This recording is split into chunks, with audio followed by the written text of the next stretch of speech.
छत्तीसगढ़ के बस्तर संभाग में पिछले 3 सप्ताह से लगातार और भारी बारिश होने की वजह से यहाँ का पूरा जीवन अस्त और व्यस्त हो रखा है। पर मित्रों, हमारी टीम इसके बीच भी सीधे नक्सल क्षेत्र से ज़मीन पर जाकर आपके लिए कुछ न कुछ जानकारी और हमारे वनवासी परिवार से संबंधित समस्याओं को आप तक रखने का हमेशा प्रयास करती आई है और आगे भी जारी रखेगी। जय हिंद दोस्तों, आज का वीडियो आपको ढेर सारा जानकारी मुहैया करवाने के लिए उपस्थित है, इसलिए आप हमारे वीडियो के अंत तक बने रहें। और हमेशा की तरह हमारी पूरी टीम की ओर से एक आग्रह है कि अगर आप हमारे चैनल में नए हैं या आपने अभी तक हमारे चैनल को सब्सक्राइब नहीं किया है तो मित्रों अवश्य ही सब्सक्राइब कर लें, ताकि आपका एक महत्वपूर्ण सब्सक्रिप्शन किसी ज़रूरतमंद परिवार को आत्मनिर्भर बनाने में सहयोग कर सकता है, उनके जीवन में खुशियां ला सकता है। हमारी पूरी टीम की यही प्रयास रहती है कि हम ज़मीन से जुड़े उन सारे हकीकत और सच्चाइयों को निर्विरोध तरीके से आप तक रखें। यह एक जन जागरण का मुहिम है जिसमें हम सभी एकजुट होकर हमारे गांव के अंतिम छोर में, हमारे देश के सीमावर्ती इलाकों में रह गुजर कर रहे हमारे भोले भाले और बेहद ज़रूरतमंद परिवारों को हम अपने अपने तरीके से मदद कर पाएँ। सोशल मीडिया का ज़माना है मेरे दोस्तों, इसलिए जब भी मैं अपने काम से समय निकाल पाता हूँ, अपने निजी जीवन से कुछ समय इन परिवारों के लिए अर्पित कर पाता हूँ, तो मैं इसी तरीके से अपने कुछ गिने चुने दोस्तों के साथ जो समाज के लिए हमेशा अपने समय से समय निकालकर ऐसे परिवारों के लिए अपने आप को समर्पित किए हैं, जिससे इन परिवारों का थोड़ा सा बदलाव, उनके विचारधारा में परिवर्तन निरंतर देखने को मिल रहा है। दोस्तों, अब जैसा कि वीडियो में देख सकते हैं, भारी बारिश के बीच हम एक नक्सल क्षेत्र के एक ऐसे गांव में हैं जहां पूरा का पूरा घर सन्नाटे के साये में दिख जान पड़ रहा है। कारण साफ है, भारी बारिश। सभी अपने अपने घरों में चुपचाप बैठे हुए होंगे, पर इसमें भी कुछ घर ऐसे हैं जो अपने जीवन को जीवन देने के लिए बाहर निकलते हैं और अपने परिवार को एक अच्छा जीवन देने हेतु मेहनत मजदूरी के लिए शहर की ओर जाते हैं। अभी अपने खेतों में ये धान लगाने का कार्य करते हैं, पर भारी बारिश की वजह से इसमें भी रुकावट आ खड़ी है। दोस्तों, आप देख सकते हैं इनके घर के आसपास का दृश्य, किस तरीके से इनका पूरा का पूरा जो परिवेश है, जो मैं अपने इस वीडियो के माध्यम से आपको दिखाने का प्रयास कर रहा हूं। दोस्तों, अभी आप हमारे इस वीडियो में एक बेहद महत्वपूर्ण जानकारी प्राप्त करने वाले हैं, और वह जानकारी यहाँ का सबसे महत्वपूर्ण पेड़ जिसे हम हिंदी में महुआ का वृक्ष भी कहते हैं। चलिए चलते हैं जानकारी की उस ओर, जहां हम महुआ के पेड़ के फल से जुड़ी जानकारी को इस गोंड परिवार से ही जानने का प्रयास करते हैं कि आखिर यह पेड़ इनके लिए इतना महत्वपूर्ण क्यों है, और इस पेड़ का हर एक चीज़, चाहे आप वृक्ष ले लीजिए, फल फूल और उससे उत्पन्न बीज को ले लीजिए, और बीज के छिलके को भी अगर आप बात करें तो वह भी बहुत सारा इनके जीवन में बदलाव लाने का कार्य करता है। तो दोस्तों चलिए सीधे चलते हैं उस दंपत्ति, उस गोंड परिवार के सदस्यों की ओर, जो आज हमें अपने मुख से इस महत्वपूर्ण पेड़ के बारे में हम सभी को बताने वाले हैं। तो मैं दोस्तों अब अपने शब्दों को विराम दूंगा, और यह जो आप बीज देख पा रहे हैं यह वही सूखे हुए बीज हैं जिसे इन्होंने जंगल से एक एक कर चुनकर अपने घर तक लाने का कार्य किए हैं। तो चलिए दोस्तों बढ़ते हैं उस विशेष संवाद की ओर।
जातेवरती लावतो म्हणजे ते काम की सब ते लोक सब काही दलाली गावी ना हां Oczy, no, pan z oczy pan.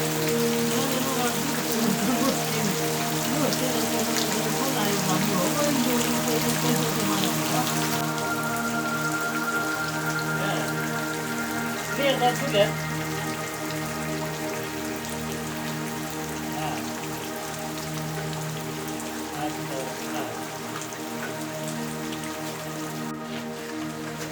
भैया ये क्या है?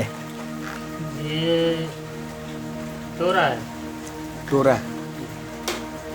टोरा का मतलब भैया जो क्या है? टोरा किसको बोलते हैं हम छत्तीसगढ़ी में, और कौन से पेड़ के फल को टोरा बोलते हैं? ये महुआ का पेड़ है। महुआ जो गिरता है तो उसके बाद वही उसी में एक टोरा बन जाता है, टोरा पड़ता है।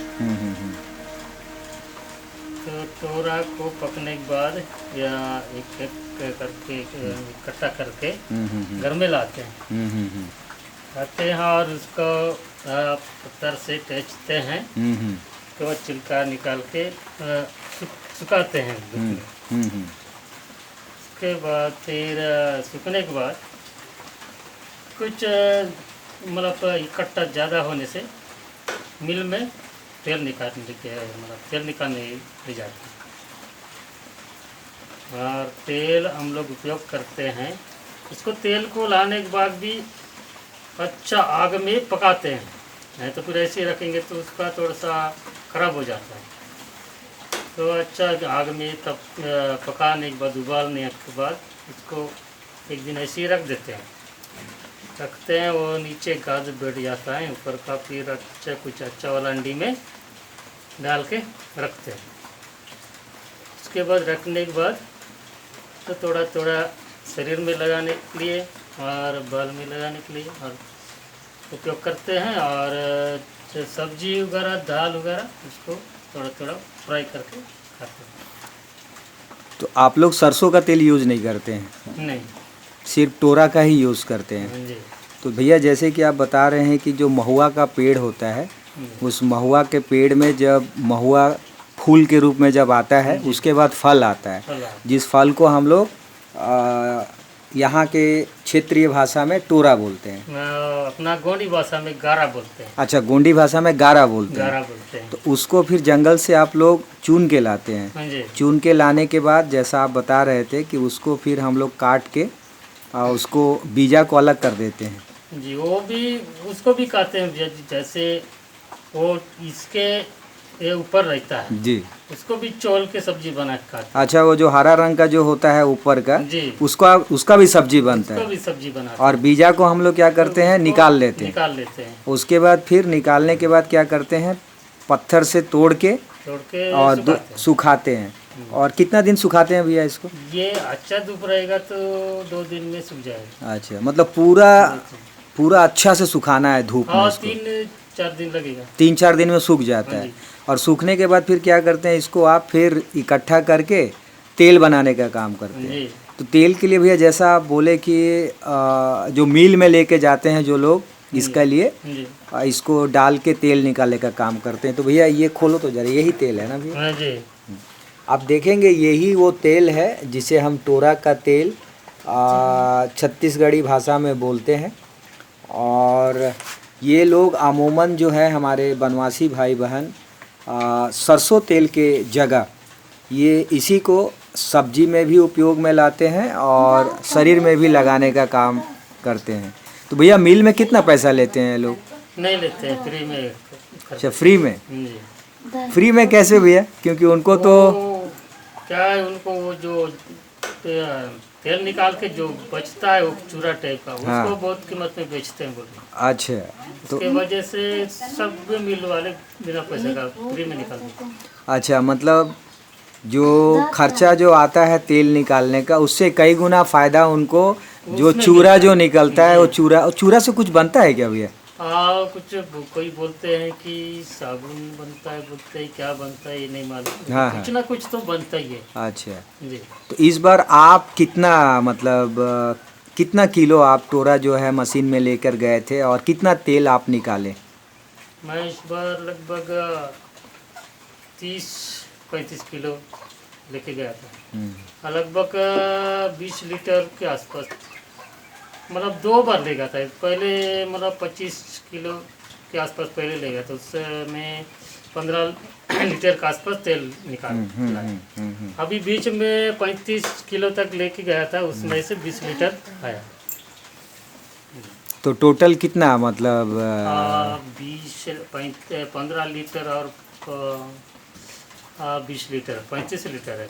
तो 35 लीटर तेल आपका निकल गया। जी। कितने किलो टोरा में निकला 35 किलो?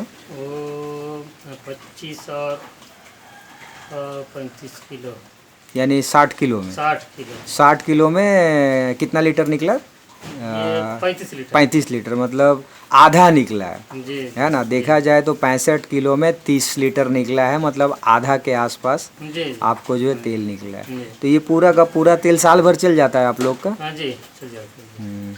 इसका कोई फ़ायदा है क्या भैया इसका हाँ जी, तेल का? बोलते हैं इसको खाने से अच्छा है, बोलते हैं ये क्या है, कोई मिलावट नहीं रहता है। ये ऊपर से फल का है। हाँ जी।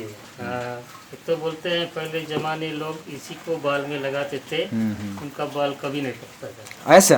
हाँ जी। अच्छा। तो अभी वाले कोई भी वो सुगंध वाला तेल लगाते हैं, वो जल्दी पक जाता है। अच्छा अच्छा। तो हम लोग को लगता है ये तेल हम लोग को भी थोड़ा से यूज़ करना चाहिए, है ना? जी।